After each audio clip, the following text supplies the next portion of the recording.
Bonjour, je m'appelle Andréana Vrotescu, j'ai 25 ans, je viens de Normandie et je suis joueuse d'échecs professionnelle.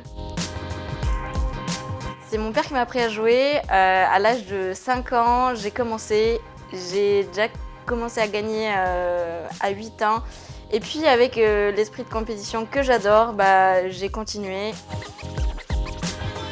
Mon classement Elo actuel tourne autour des 2250. En ce moment c'est un petit peu moins parce que j'ai une petite baisse de forme. Et ma meilleure performance, je dirais mes meilleures performances en fait, puisque j'ai remporté 6 fois le titre de championne de France chez les jeunes.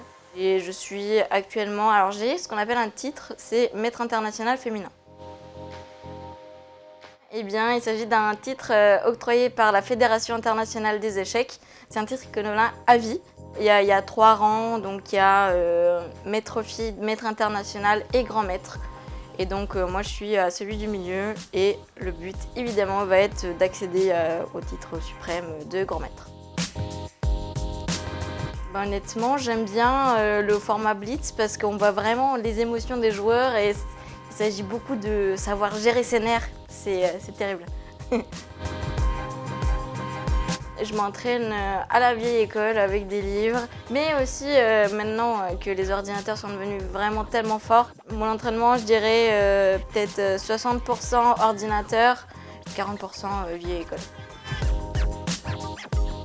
Moi, je pense que j'ai un style plutôt mamie, c'est-à-dire je suis plutôt stratégique, posée. Il y en a qui ont un style un peu plus agressif. Non, moi je suis plutôt, voilà, on va faire, on attend de voir ce que l'adversaire fait, on attend l'erreur, quoi.